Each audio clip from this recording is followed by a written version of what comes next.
a long time. So as many of you might have, I have been fortunate enough to see everything and see it multiple times. So, I coach teams that are current. What's that?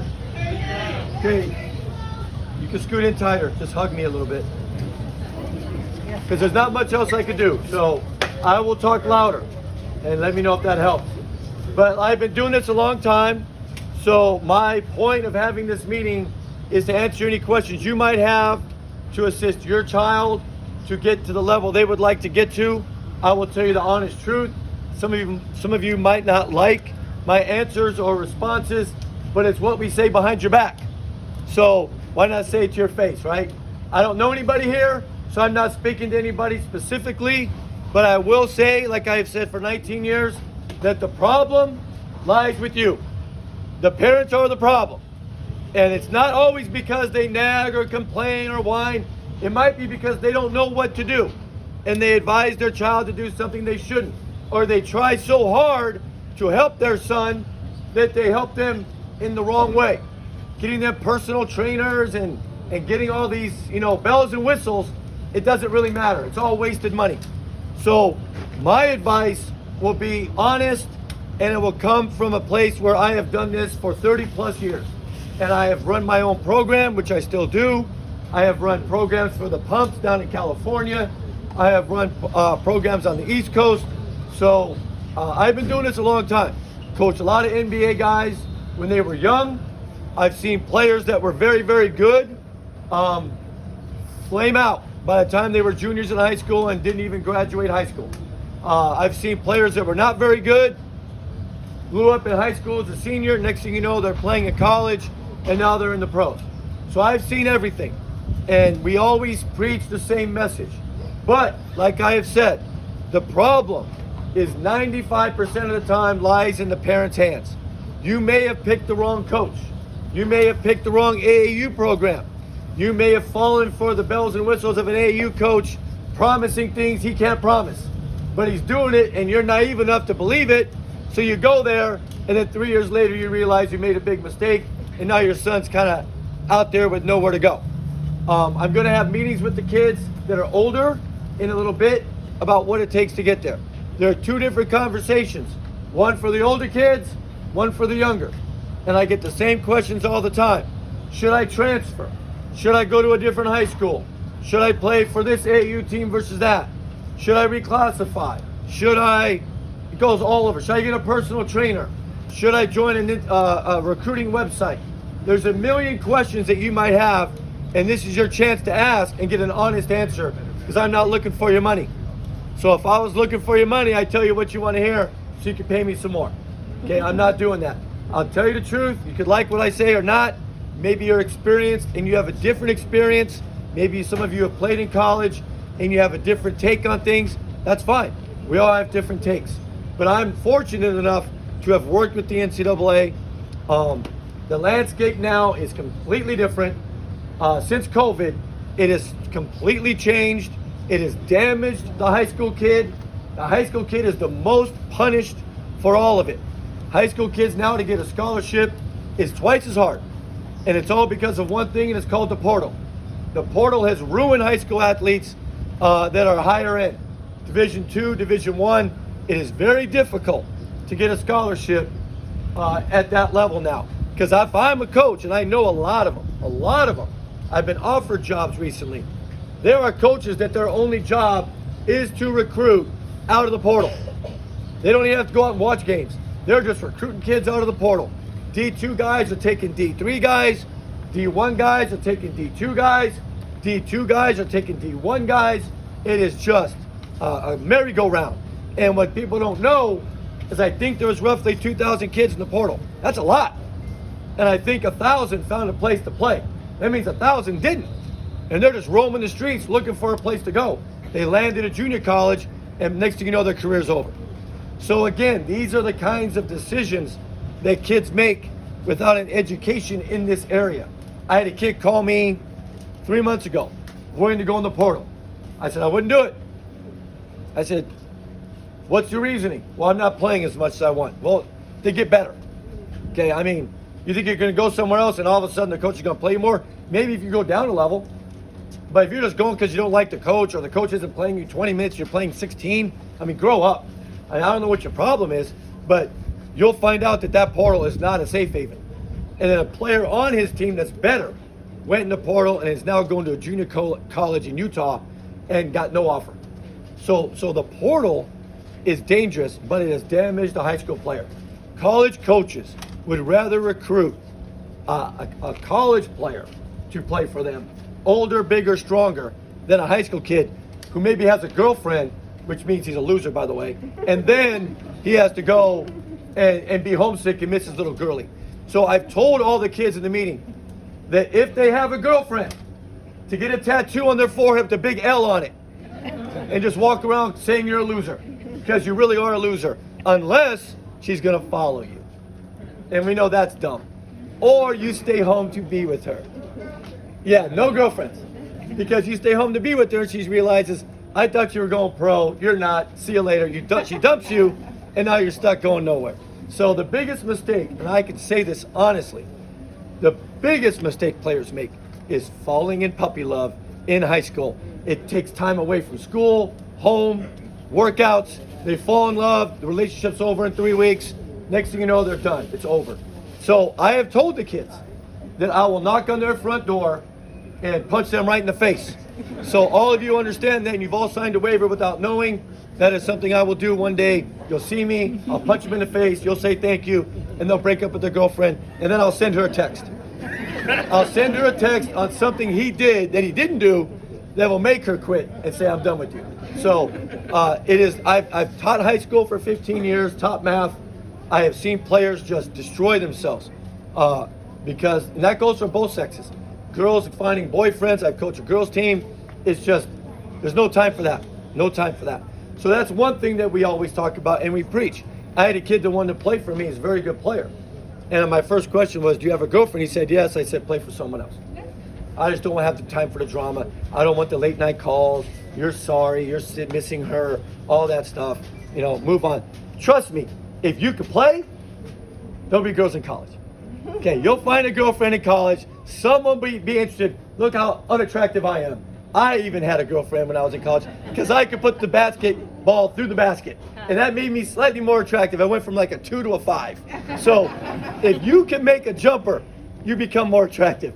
So if you want a girlfriend, dump the one in high school, get a higher quality girlfriend in college because she's going to college, and then be a better player. Next thing you know, you can have a little bit more fun. So I'm going to tell them again in this meeting, and I can tell who has a girlfriend because they're the ones that go like this. And so I'll write their number down, and then I'll send them a nice text message or email.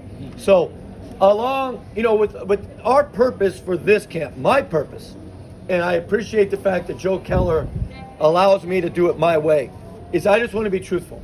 I want to be honest. I want to be hard on them. This is not a fluff camp. They're all going to get an evaluation. I have told the coaches to be as brutally honest as possible.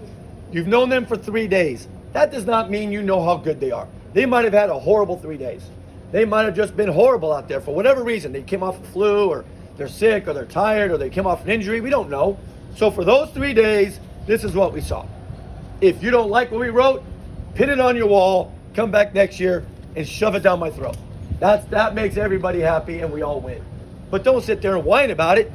That's what we saw in 3 days. Some players are going to play way better than they ever have. So we might say, wow, you're a great shooter. He's like, I've made 1 3 in 3 years. But out here, they were flowing. So, again, take it with a grain of salt. But I want my coaches to be extremely honest. So I hope every kid has a lot on there that says you don't have a good left, your dribble's too high, you need to get better in the post, your jump shot's not very good. Because I want them to get motivated, to read that and say, all right, I'll go home and work and I'll show you. We've had coaches in the past 19 years, a few of them that will just check, great, excellent. That's you spend all that money to get that? I mean, give me something to work with. So I still might get a coach that does that, and then they won't come back. So when you get those evaluations, whether you agree with it or not, tell your kid, this is what he thought. This is what he thought. Go prove him wrong. If you don't like what he wrote, what do you want me to go? Yell at him? That makes me look like an idiot. It makes you look even worse. And on that point, I was a Division I coach. I would go on the road and recruit players. When I recruit your son, I am recruiting you. So if I know you're in the stands, I am watching you like a hawk. And if you're standing up and going like this, I'm going to just mark him off. I don't want mommy and daddy sitting in the stands yelling at my boy to shoot, because that means he's probably got no discipline and he's not the kind of player I want. I am going to recruit the parents. I'm going to recruit the siblings. And I've already told all these players this. If I'm in the gym, I'm going to follow them. If they're going to go get something to eat, I'm going to follow them. I want to see what kind of character they have. I want to see how they behave. I'm going to watch how they run off the court. I'm going to watch how they sit on the bench. I'm going to watch how they react when the coach yells at them. I'm going to watch how they react when they miss a layup. And I'm going to watch how they react when they get dunked on. I want to see that. I can see guys make shots all day. How do they respond to adversity? That's what I want to see. Because when they get to me, there's going to be a lot of adversity. Okay, they're going to be coming in as a freshman, low man on the totem pole, not getting a lot of minutes most of the time. Are they going to persevere and earn those minutes? Or are they going to call mommy and daddy and say, can you call the coach and tell him that I'm not playing and see if you can do what you did for me in high school? And tell him that you're going to call the athletic director because I need to get more minutes. It's not the way the world works. It is not the way college athletics works. So when I talk about parents causing problems, that's a problem. You know, when I see a parent babying their child and I'm a coach, I don't like it. I don't like it. If I see a parent coming out of the stands getting their son a water, I'm thinking, he's babied, he's soft. If I see a parent picking up the clothes after them, I don't like it. I think, wow, he can't even get his own. He can't do anything on his own. He's got to have mommy hold his hand and go everywhere with him. He's sitting in the bleachers with his mom and hugging and kissing and sitting there with his dad. His dad's bitching him out and yelling at him and screaming at him. Those are not attractive things for a college coach. That doesn't make us think, wow, I really want that kid in my program. Okay, we want tough-minded kids that we believe when the going gets tough will get better. Not run home to mom and dad asking for a little love that they're not getting from their coach. So when we recruit your son, we will watch you very closely. And we have marked many a kid off a list because of parental behavior. And when we call the coach at the high school and we say, how's the family? Oh, the parents, my gosh, never stop ringing me. Never stop texting me. Always complaining. In the stands yelling. That's a red flag. We don't want that. And that's bad parenting. We want parents to just trust the coach. Let them do their job. And then when they come home, you support them. And if they start whining at you that they're not getting enough playing time, your response should be, well, maybe you need to get better. I'm sure your coach doesn't want to lose. I have yet to meet a coach that says, you know what? If I play Dave Taylor, I'm going to win. I just would rather lose today. So I'm not going to play him. You sit on the bench so we can lose by 30 because I really enjoy losing. No one will do that. If a coach is not playing your son, it's because he's not good enough or it might be for disciplinary reasons. But there's a reason. Your son's job is to find out what that reason is and rectify it. Not to complain to people and hope that that magically works for him. So we will explain that to them. I was a Division I coach, a high school head coach in California. I've been coaching a long time. If a kid has bad body language, he's on the bench. If a kid's looking in the stands talking to his parents during a game, I had like a 12-year-old kid, because I run a program 10U all the way up. I had a 12-year-old looking in the stands, daddy, talking to his dad during the game. I said, come here, son. Take your jersey off. Go in the stands, sit next to your dad. And he took his jersey off, sat next to his dad. I said, when you're done talking to your dad, let me know. But after this game. Because I don't want you listening to your dad in the stands when I'm coaching you right here. So you sit over there, hold your dad's hand, talk to him. Next game, dad was nowhere in the bleachers. Hard to find. So problem solved. But kids have to understand, do what the coach says. Go home. If some of you, I'm sure, have played at the highest levels, some of you have played in college, maybe even the pros, you know what to do. Coach your own team. Take your son, coach your own team. I advise against that, but coach your own team. Otherwise, support what the coach says. I know a lot of college coaches with kids. They are the least vocal parents in the bleachers. They know they're a real coach. They'll sit back and do what the coach says. Do what the coach says. Whatever the coach says, you do, or you're going to sit the bench. And I'm not going to just bounce you around from team to team because you're looking for a coach that will, succumb to your whining. So again, these are little things that I want you all to understand, that every second your son is in visible range and you are there as well. We will be watching you. The apple in the tree. Apple does not fall far from the tree. If the dad is complaining and whining, mom is whining about this or that, we assume the kid's a whiner. If the parents are whining, why wouldn't the kid be a whiner? If the parents complaining that the kid didn't get enough time, I'm sure that's what he hears when he drives home. So then he's going to blame the coach because his role model and mentors are saying that, so why wouldn't he believe that? And then all of a sudden, I got to deal with that kind of attitude. It doesn't work. It does not work to get your son to the next level. So I will answer any questions you have. It does not matter where your kid plays if he is good. As long as he's playing somewhere, meaning he could be on a team that goes 0-4 for that weekend and got beat by 18 points every game. 5 college coaches could offer him a scholarship before that tournament's over. Winning does not matter. I have never recruited a kid and said, this kid's a hell of a player. He's 6'9", 220, but they lost, so no. No, the fact that they lose actually makes me like him more, because he's not running to the superstar all-star team and trying to go where they just win. He's getting 12 minutes a game. He's on a team that's not very good, playing every minute, trying to get them to that level. So that matters. And when I'm a college coach and I'm recruiting your son and I'm at a tournament, I don't even know what the score is anyways. I very rarely know what the score is, and I don't care what the score is. Only time I know what the score is if it's a playoff game, maybe, or if your son dives on the floor, I hope he's down 20. Because I would say, that kid's diving on the floor down 20, that's the kid I want. That's the kid I want. I want to see when a kid blows a layup and sprints back and takes a charge. That's the kid I want. Not the kid who misses the layup and then fakes an injury on the way down. Okay, I don't want that. Okay, you don't understand. Our futures as coaches, we make good livings in college. We don't want to lose that income. Bringing in the wrong kid gets us fired. And then it's hard to get another job at the same rate. So we are not going to bring in a kid that we believe will cause us problems off campus, has a low GPA, or has a bad attitude that will affect the team. I've worked with kids. I've worked with John Calipari. There was a kid that he recruited that I had long time ago. He asked me how good he was. I said, on the court, phenomenal. On the court, Sean Marion, just taller. If you don't know who that is, NBA player. Really good, but he's got a 5-cent head, and he doesn't go very hard, and just a prima donna. But he was so good, he said, we're going to take a flyer on him. And I understood that. He was gone by Christmas. So we do know what we're doing. And by the way, one of my former players said, hey, I saw so-and-so at work today. And that was that player. And I said, well, you saw him at work. Was he just stopped me? He goes, no, he's at work. Well, my former player is a prison guard. So he's now in prison.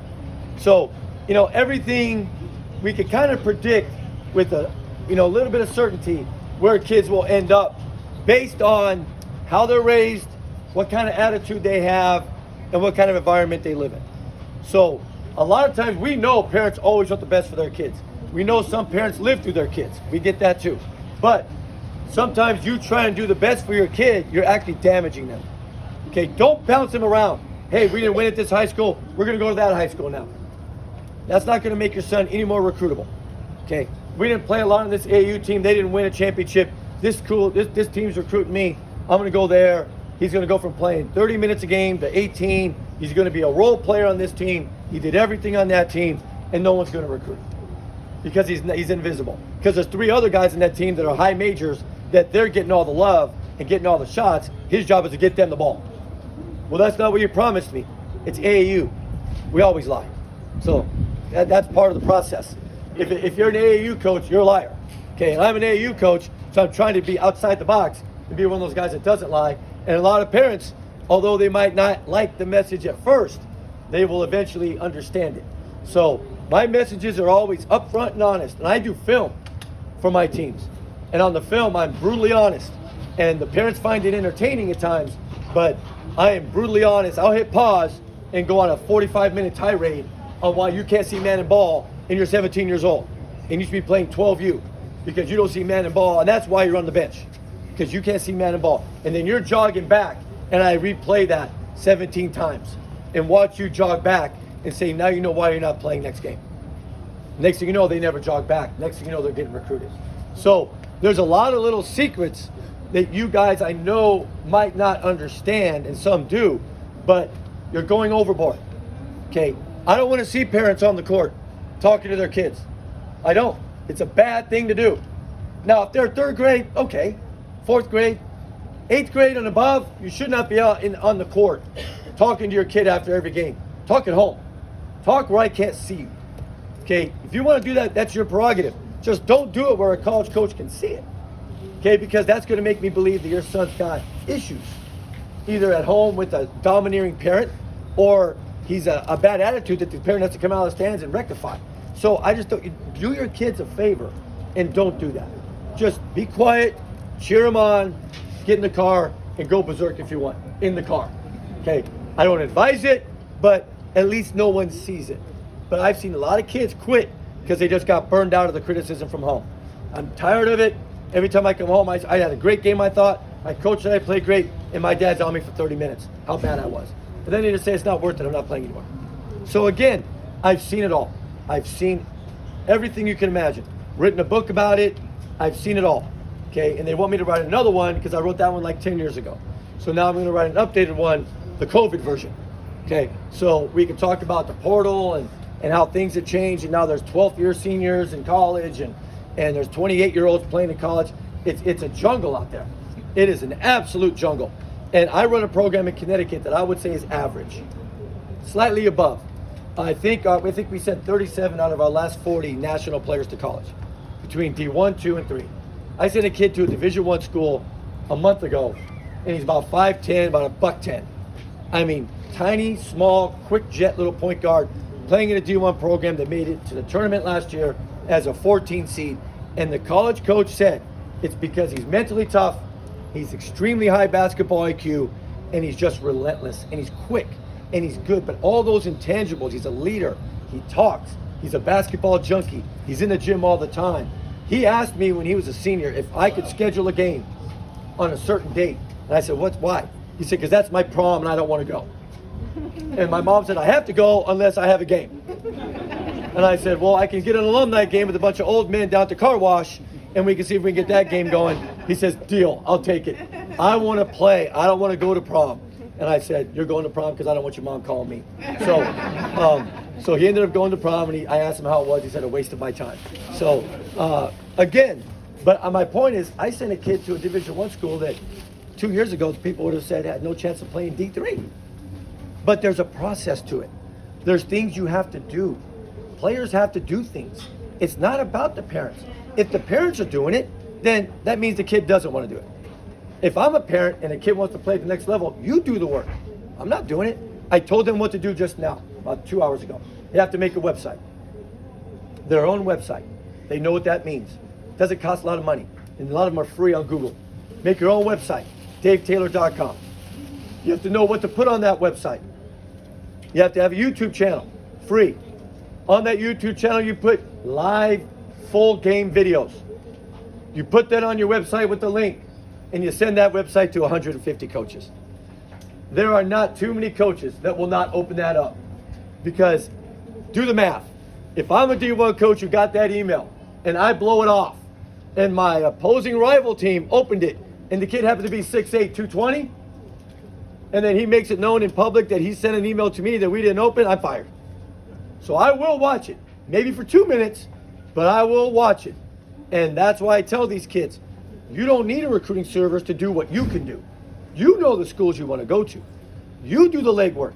If your mom has to come home after work and she's been busting her, for 8 hours, and she's going to come home and then ask you, did you do this? Did you do that? Did you make a website? Did you send emails out? Then you don't want to go. And as a parent, I would advise you just to move on, because you're just going to cause yourself a lot of agony. Okay, the kids have to do it.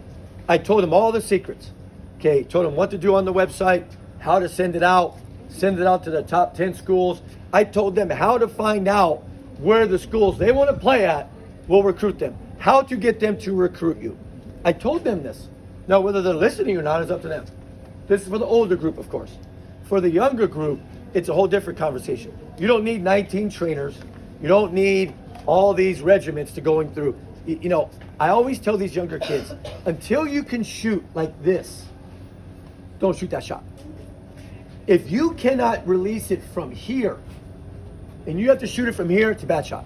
Your body's not strong enough, you're not old enough, and you're learning muscle memory that 4 years from now, you're gonna have to change. And that's a painful process. So we don't let our younger kids shoot threes. You know, we don't let them do it because they'll bank 1 out of 20 in and think they're Steph Curry. Okay, and then they keep shooting it, and I say, I have a better chance of headbutting that thing in there than you do of making that on a regular basis.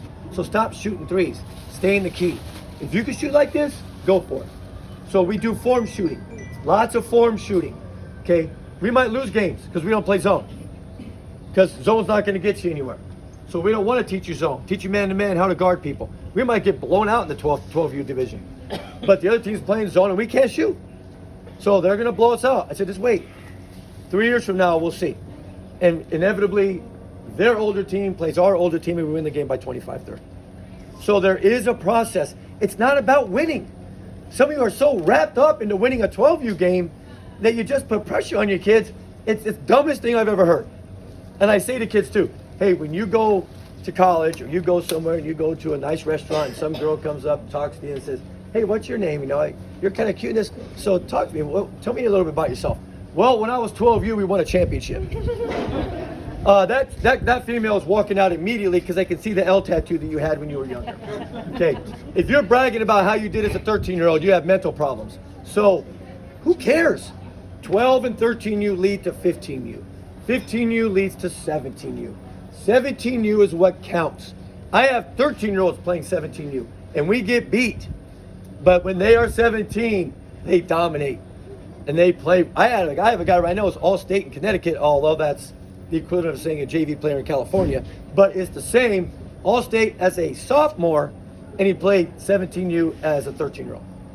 And it's just part of the process. Take your lumps. Go out there and get beat. We traveled to California from Connecticut. We went to Vegas. We'll get beat. There'll be hard lessons to learn. But when they're 17, they then look at me and say, now I get it. I had a kid do this to me once on the court. He never does that again for the rest of his life. He will never put his thumb up for the rest of his life. I said, somebody went like, gotcha. I said, gotcha. Sub, sit down right here. I'll show you gotcha. And he still brings that up today.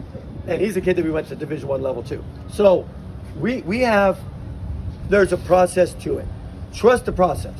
Like people have said, you know, trust it.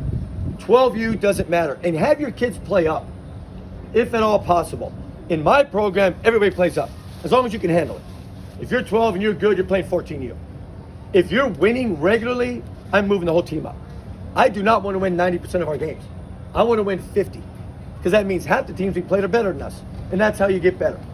I'm not going to win every game. I don't want to win every game, because if I do, it's embarrassing me. I don't want to win a game by 30. I'd rather lose by 30, because I'm not getting better pounding on a team that can't play. Okay, don't worry about transfer. Don't worry about bouncing around from school to school. If you play in 3 high schools, I as a college coach would think that's a red flag. Why do you keep leaving? Well, if you're a military family and you keep moving, that's one thing. But if you're just leaving because you don't like the coach, I'll find out why you left. I'll talk to the other coaches. So you're just damaging yourself. So again, these are little things that I think you need to know. Before I go on, does anybody have any questions? If you're not 6'4", what's a Division I coach looking for? Great question. Well, I just sent some that are 5'10". So what specifically? I'll tell you right now, the most important aspect from what I can tell you, in my opinion, obviously we want a 6'9", 260 that can jump 40 inches. Okay, we all want that. But that's not reality. Those guys are going to Duke and Kentucky. We want speed. Speed. Speed. Speed. Speed of thought and speed of foot. The rule is, when you shoot a jump shot, 0.7 seconds. From the time the ball touches your hands to the time it is out of your hands, 0.7 seconds is the barrier. 0.8, too slow. 0.7, okay. 0.6, good. Steph Curry's like 0.3. Klay Thompson right in that range too. So, speed. Do you catch, dip, bring it up, hitch, throw it? I don't care if you make 30 in a row. You're not a good shooter. So, speed of foot. Can you blow by a guy? There's a lot of skinny guys in the NBA that can barely bench press 150 pounds. But they are fast, okay? Or they are tall, and it's hard to catch a guy if he's just by you every time. So we are looking for speed, basketball IQ, heart and hustle, leadership. You bring those to the table, that's a start. And if you can guard the ball. If you can guard the ball, I will bow down in front of you because you are one of 1,000. If you can guard the ball and be a lockdown defender and you average 2 points a game, I will offer you a scholarship.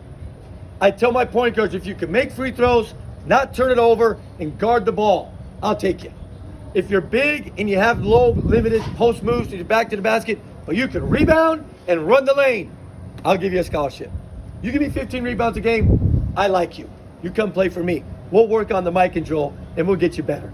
But you rebound, you play with hustle, you take charges, you know the game. You see the defense is switching on every screen, which is what lazy teams do. You see they're switching, force them to get into a mismatch. Do a big little screen where their big is guarding my little or their little's guarding my big, and bleed that out and just bleed it out until the point where the coach says, I don't know what to do now because all we ever do is switch. So they'll go zone, okay, which again is embarrassing. But these are the things we're looking for, even in the bigger kids. Okay, I don't have a lot of 6'6" kids. I've had a few, but you know, if you have a 6'8", 6'10", you got to rebound. You got to play with their back to the basket. They got to be physical. You got to be tough. All of them have to fall into that category of mental toughness, physical toughness. Can you take a beating? When you're smaller, are you bullied to the rim? Will you get elbowed and run over? I can't have that. Take a charge. Okay, even though you're small, don't say, just take a charge.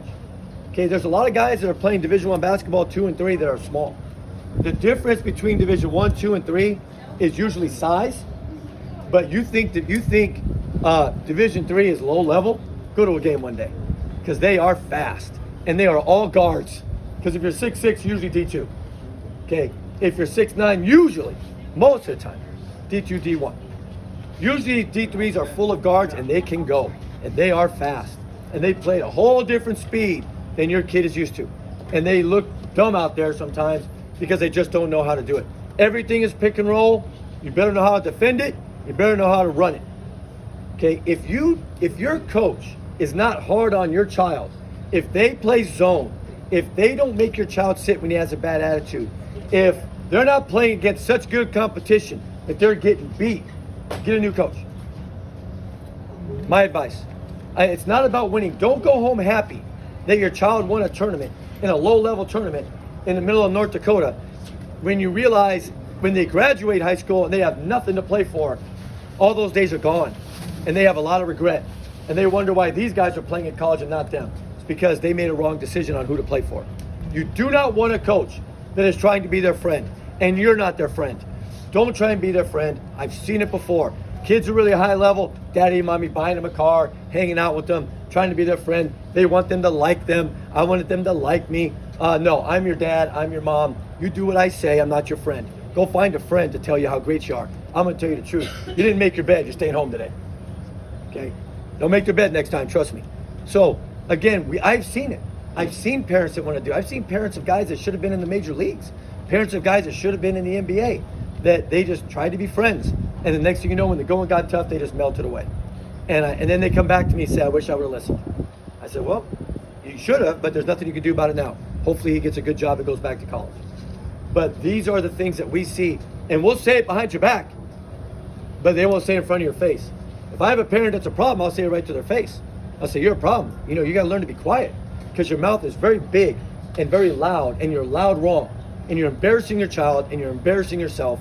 And there's not a college coach I know that will recruit your child unless he's 7'2" and he's 6'1". Got no chance. So let's understand the way the game is played here. The more parental involvement that I see as a coach, the more concerned I am. I don't want to see kids leaving trash in the gym. It's all little things. It's little things, but we all understand that it matters in the end. Yes, any questions? Is there anything that you've said that's different for international kids from Canada? No. I will say this. I said this to your kids, the older ones. If there's a kid from an international school, Canada, Taiwan, Japan, Italy, and a kid from the United States, and everything's the same, I'm taking a European kid. I'm taking a European international kid over an American kid. Every day of the week and twice on Sunday. There's not a coach I know that would not take the international player. Less headaches, less problems, less parental involvement, less AAU infection. Okay, all these things matter. And if mom's gonna call me, it's a long distance call, and they probably don't want to pay for it. So there's a lot of things, and they're raised different over there on the court. Usually 6 days of practice, 1 game. Here, 6 games, maybe a day of practice, where they just run up and down the court and play tag. So we want the European player. Greg Popovich drafts foreign players. Okay, every team wants foreign players. Also makes them look good to their dean and their school president. They want more international teams or international players. So the European players, including Canada and all the rest, we'll take them. And Canada's blowing up, so there is nothing different. But everything still applies on how to get recruited, the work you have to do, the legwork, and the same thing I would say. And I've worked camps in Australia, and they are beasts out there. They grow up playing Australian rules football, so they're all physical. And I tell them the same thing: send out emails. If I get an email from an Australian, they're usually pretty thick. So I'll look at that. That's a great question. But I tell the kids, you're losing the scholarships to the portal and to European players. And that's the reality of it. So you better step up your game. Anything else? Yes, sir. Prep school, I used to hate it. Now I'm warm to it now. I like it now. Depending on what prep school you go to, it's a free year. And it can't do any harm unless you go there and you're a disaster. But college coaches like that because they're a year away from home if they're boarding. So now I know I'm getting a kid that's got some experience being away from home. They're a year older. It's like taking a kid out of the portal. You're more mature, you're older, and if you play for a good coach that has a good schedule, that's valuable. So prep schools are good. Now you could go to some bad ones too that are dirt balls. A lot of these academies are just money-making machines. Horrible coaching, horrible schedule, horrible living conditions. So you really have to do your homework. I have a guy that was a student of mine. I coached at the Air Force Academy, and he was a student of mine there at the Air Force Academy, and that's all he does is prep schools. So if you want to reach out to me, I'll throw you to him. He's a former military guy and a guy I trust, and he knows every prep school in the country, and he'll tell you the truth, and he'll get you to the right one that'll be good for your kid. But a lot of guys go to prep schools just to get the extra year, get something out of it. So I do like the prep school, and some guys are reclassifying. Again, I don't like it. It's playing the system, but you're a year older. Why wouldn't you be better? And they go to private schools and prep schools to gain that year, either post-grad or reclassify. Everyone's doing it, so you can be there and stand on your moral high ground and say, I'm not doing it. But if you need it, then it might be beneficial. Prep schools cost money, though. If they don't, that's a problem. So some cost like 60 grand for 1 year. So if you got that kind of money to throw out, then good for you. But personally, I wouldn't. But if you're really good, they give you deals. Just like a college, they'll give you a deal. 60 grand, I'll get you in for 10. If you're really good, 5. If you're super good, for 8. So it just depends, like everything else. But that's a good question. Anything else back there? I thought I heard someone. Yes. It's a joke. Verbal commitments. You know how many times I've heard say he's verbally committed somewhere as a sophomore? Come on, man. Like, you think that coach is committed? Seriously? That coach, if you start doing drugs, he's not committed. Okay, if you fall in love and work on and your game is hideous, or you get a 1.2 GPA, we didn't commit to you. It's not a scholarship. It's all just a game. So there are some colleges that send out verbal commitments like 37 kids. And they got 37 kids verbally committed to their school. And it's embarrassment. Verbal commitments you could say all day long, UCLA wants me, I want them. Right now we're verbally committed. It means nothing. If they find someone better than you, they're taking them. They're not saying, well, ethically, I did offer it to him, and this guy's going to get us to the finals, but I did make a promise. No. Hey, I know I promised you, but sayonara, good luck to you.